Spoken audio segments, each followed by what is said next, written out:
Hello aspirants, this is me Yasmin Gill presenting to you the PIB highlights of 19th of January. So you can follow all these videos on this particular link, plus you can also rate and review them. So friends, if you find the courses useful to you, do not forget to rate and review the same. So how can you do so? You can go on an academy, there you can search PIB January, and once you search it, under review section of the course, you can click on the course and you will come across a review section. So thereby you can write your review, plus with the help of stars you can give the star ratings. So do not forget to do it as soon as you're done with the video. So let's begin. Firstly, we have under history, culture and geography section small snippets which come under random collection. So this is regarding president's visit to this particular institute, that is Jalda Satyabham Vidyapeeth. So the institute is not important. Important is the fact what president spoke of there. He spoke of and remembered Chuar Uprising in a freedom struggle. So Chuar Uprising in a freedom struggle was a tribal revolt, obviously, that took place against British, and this was related to the land policies, etc., plus related to the recurrent famines that used to occur during that time. So do study about it. We'll do more about it in the MCQ section.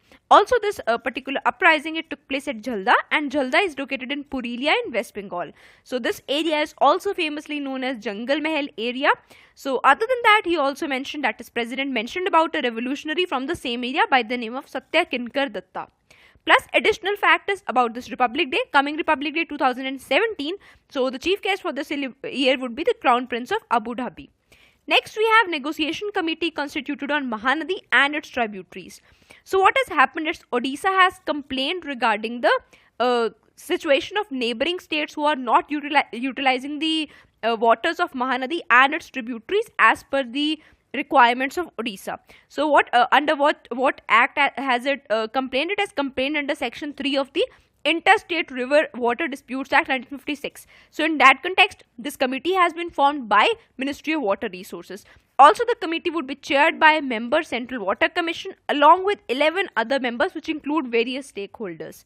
Next, society related issues. We have this question for you, that is related to animal rights, which goes on to ask that at a time when greatest circus of US has shut down its operations owing to poor finances and animal right activism, do you think India should keep firm the commitment to ban Jallikattu and not resort to populist pressure? So you can discuss, you can go in favor or against it. So coming to polity and governance, we have National Commission for Protection of Child Rights. Now why is this in news? Because unfortunate accident has taken place in Ita in UP. So what has happened is a school bus, it has entered into a head-on collision. So in that context, few children have died, 25 children have died, and this commission has taken suo motu cognizance of this matter. So one thing is important, that is this commission has the power to take suo motu cognizance.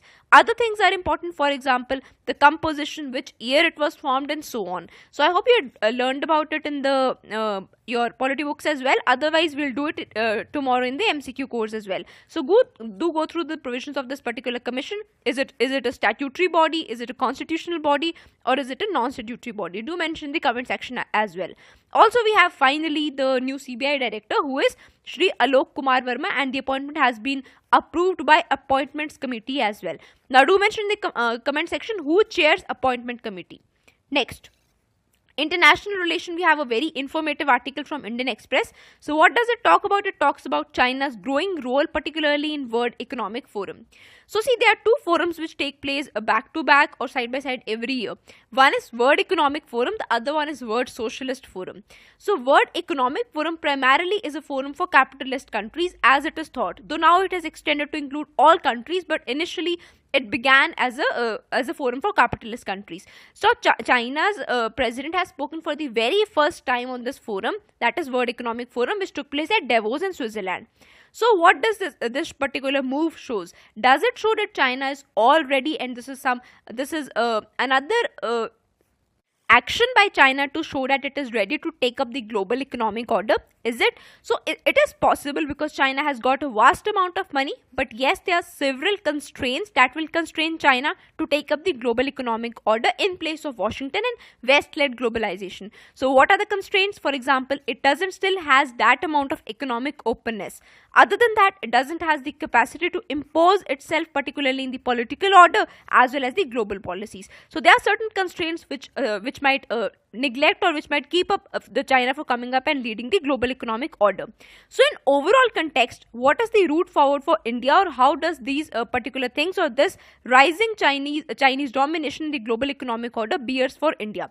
So firstly, as far as the US led globalization goes, India was always very confused and skeptic about it. Why? Because we knew that this globalization is not inclusive, and therefore we were supporting China led institutes, for example Asian Infrastructure Investment Bank, BRICS led bank, etc., because we wanted a multipolar world and also wanted to talk about Asian solidarity. So a few days back also we did a similar article whereby we gave the information that okay, we have to be very cautious about what?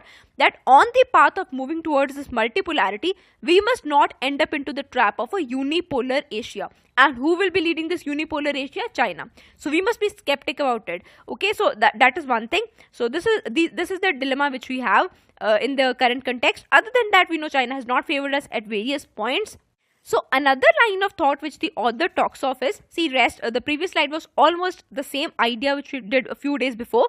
New amount of thought comes from here is that reverse globalization is being talked of. So how is it evident? How is reverse globalization evident? See, few years back, Samuel Huntington, who is a very popular political scientist, spoke about a phenomenon known as denationalization of American elite. What does this denationalization talks about? Evident from the name itself, it talks of globalization whereby the boundaries of state itself are blurred. Why? Because America used to talk of supranational institutions, unhindered migration and so on. But look at what is the scenario right now. Right now we have Trump in power with the slogan America First, and he has also talked of tearing off all the free trade agreements, etc. Other than that, obviously unhindered migration is definitely not the idea which Trump favors. Alongside, we also have Brexit. Then also the Britain Prime Minister Theresa May she has herself spoken of the fact that if you think you're a citizen of world, you are a citizen of nowhere. So that is a statement purely against globalization, right? So is it that West-led globalization is going towards a reversal? So do we have a reverse globalization, or is it something like West-led globalization is going back and China-led globalization is coming up? So in case it is China-led globalization, it's a dangerous thing. Why? Because last year itself we came to know of the fact that how China deals with rules. For example, last year it showed its muscular patriotism when it rejected the International Tribunal's award related to South China Sea. So if that continues, that will be a completely rule-less led globalization, which is a dangerous fact indeed. But what has happened is that on the World Economic Forum, China has spoken of inclusive and equitable globalization, but this doesn't seem to be acceptable to various other countries, for example Burma, Sri Lanka, which are opposed to the terms of China's investments in these particular countries. Other than that, even the neighbors such as India and Japan are yet to endorse the major program of China, that is One Belt One Road initiative.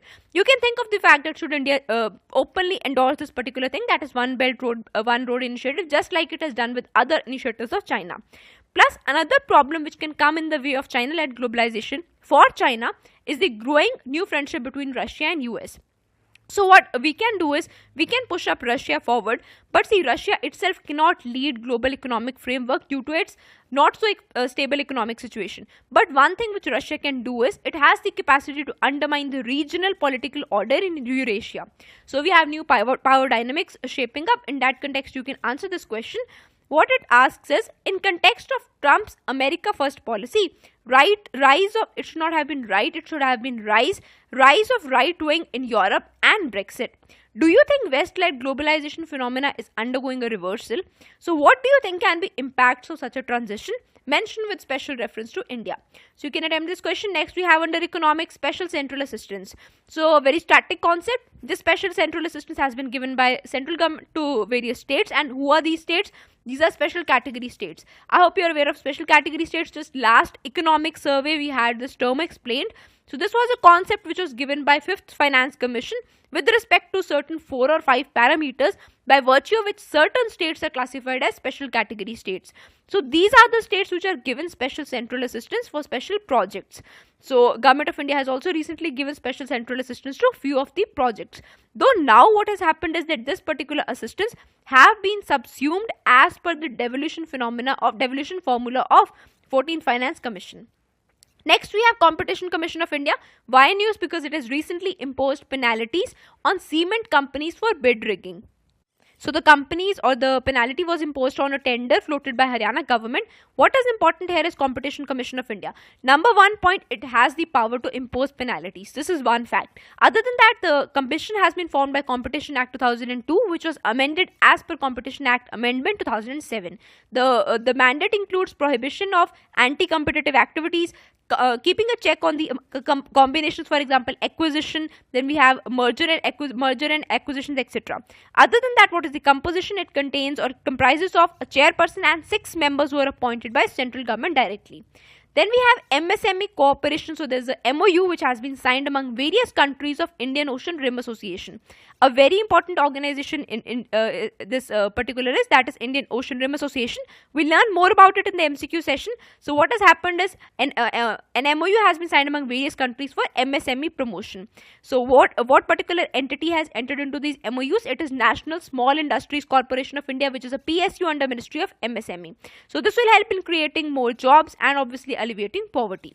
Next, we have National Conference of Central and State Ministers and Secretaries of Tourism, Culture, Youth Affairs and Sports. So why important? Because this will be for the first time when we have such a multi-stakeholder based conference, and that too at a very unique place, which is Kutch in Gujarat. So what we are trying to do is, with the help of sports, we are trying to promote tourism. So for example, there are certain games to be held in India. So obviously participants will be coming from various countries, and in that very forum will be also promoting tourism. So good idea indeed. Next we have National Meet on Grassroots Informatics. So to be held at India Habitat Center, New Delhi. It will be held by National Informatics Center with the theme Vivid Weaving a Digital India. So it is to showcase the impact of digital infrastructure done by this very popular center, that is National Informatics Center. Next we have these MCQs which were asked in today's session. So one is related to stem cells, the other one for hilsa, which is a very popular fish. Then we have about International Vaccine Institute. So friends, that's it for today. If you find the initiative useful, do not forget to rate and review it. Thank you so much.